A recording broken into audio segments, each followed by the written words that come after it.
Joining me now from Money Power Politics, Josh Brown, CEO of Ritholtz Wealth Management, and Felix Salmon, Axios chief financial correspondent. And as we have this conversation, I can hear Gary Cohn screaming at his television saying, you don't understand how buybacks work. They're great for shareholders, and shareholders are everyday people in their 401ks.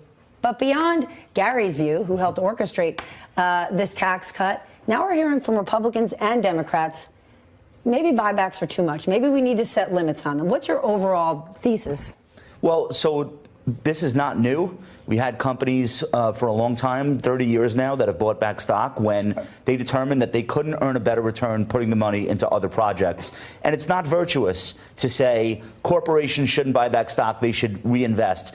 It's not a layup that they're going to reinvest in a productive way. We had a massive CapEx bubble in the 1990s into 2000s. They built out all this telecom equipment, lots of bankruptcies, lots of layoffs in the wake of that. M&A, there have been a million studies showing that M&A largely is destructive. And think about how many layoffs you get when a giant company buys an almost giant company. So these are not necessarily better than buybacks. And I think buybacks are such a lightning rod because people rightfully see that most of that benefit is accruing to the 10% who own 80% of the stock market. Just for our audience, M&A, mergers and acquisitions, what you often see when a company buys another is when they streamline the business and improve their operations, they end up laying off. They find those synergy stuff, and that's layoffs. That's so I don't know that that's better, layoffs. I guess is what I'm trying to say. Listen, we go after these companies for buybacks, saying it's irresponsible, they're lining their own pockets. But as a CEO of a company, it is your job as a fiduciary to do the best thing for your company. Now, President Trump, Mick Mulvaney, Gary Cohn, take your pick, said we're going to give these tax cuts. Even Democrats thought the tax rate was too high for corporate America. But what the government told us, we're going to give these tax cuts, and that's going to free up these companies to do the right thing and give raises and hire more people.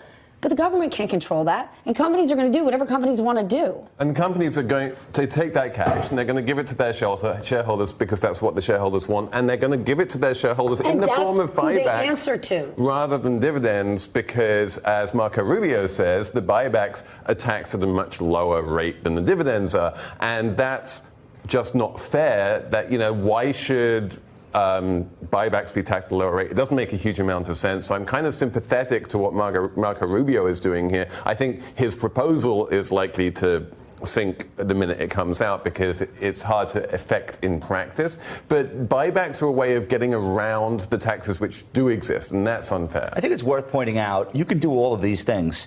Apple has doubled its R&D spending over the last 3 years. Research and development. Hiring people left and right all over the country, building new headquarters, designing new products. Sure, a lot of work is being done overseas as well. It's a global corporation. They've done the biggest buyback in history while they've done this, and they pay a dividend. So it's not a black or white, yes or no. I think what we're trying to find is the happy medium between enriching all stakeholders. But is there really a happy medium, right? And I'm not dogging on corporate America, but think about carried interest for a minute. Yeah. All along the campaign trail, even while they were working on tax reform, the president railed against carried interest and private equity firms, saying this is a ridiculous hookup. Why are they getting this? And either he was lying or members of Congress were, because lo and behold, the tax cut came through and carried interest still in there. Right. And these are loopholes. Buybacks is, as I said, it's a loophole, basically. It's a way of giving money to your shareholders without them having to pay income tax on it. There's no good reason for it to exist. And your average American, remember, half of this country doesn't even own stocks. Right. So they're never going to be in a position to get this hookup. But I want to stay on paying taxes, because there's tons of headlines right now. You got lots of S&P 500 companies who made millions, billions of dollars in the last year. And legally, they get to pay no taxes. I'm talking GM, Goodyear, Netflix, U.S. Steel. They're paying almost or absolutely nothing. And I know the three of us aren't. Well, so you want to know the irony? If you hate buybacks, then what you really want is Amazon. Does no buybacks. And the reason why they're not going to pay taxes, their profits doubled from 17 to 18, 2017.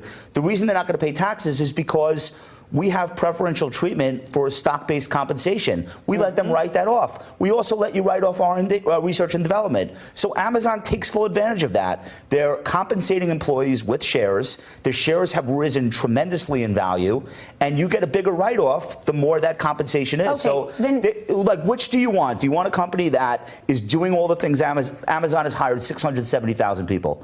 I don't think anyone would say that they are the enemy per se. Then is the issue Sanders simply would say they are the enemy, and there was that whole fight to get them to pay a $15 minimum wage. No non-communist would say that Amazon has not hired a lot of people, spent a lot of money in the economy. Okay, but then is the issue, does it remain what a complicated tax structure we have? As long as corporate America or rich people have their own tax attorneys or tax departments, a tax attorney's job is to find loopholes and minimize what a company or a wealthy individual pays. Frank Rule is still doing his taxes on his dining room table. While that paradigm still exists, the average American is never going to be in an even playing field as the rich guy. Absolutely. And corporations are the experts at making sure that taxes are, the profits are held in low tax jurisdictions. They never need to pay tax on them. If there's a way of minimizing taxes, of cutting their taxes legally by billions of dollars, they are going to be able to find it because they have the most expensive tax advice, and normal people do not. And buybacks and stock-based compensation, as Josh says, are one very, very common way that corporations find to minimize their taxes. Now we have an answer, though, as citizens, as people, as opposed to corporations. The answer is to save for retirement. Citizens and people. Save for retirement and invest. There are $29 trillion right now of U.S. everyday households have invested in IRAs, 401ks. Don't have any money to invest. But this is what we should be working on, is my point. Instead of these Rube Goldberg contraptions where we say the Schumer-Sanders proposal, they're basically saying that a company has to pay a $15 minimum wage before they can do a buyback. Again, to Felix's point, I don't know how that's enforced. I don't know if it's going anywhere. But why even have buybacks be part of the conversation? If you want to do a national, federally mandated minimum wage, just do that. You don't need the pinball to hit the dominoes that starts the fan, that blows the... Like, we can attack that. Or we can have policy that pushes more people toward being able to save and invest. I think that that is a better use of our energy than to try to divine which is more virtuous, dividends or CapEx or mergers or buybacks. Hey there, I'm Chris Hayes from MSNBC. Thanks for watching MSNBC on YouTube. If you want to keep up to date with the videos we're putting out, you can click subscribe just below me or click over on this list to see lots of other great videos.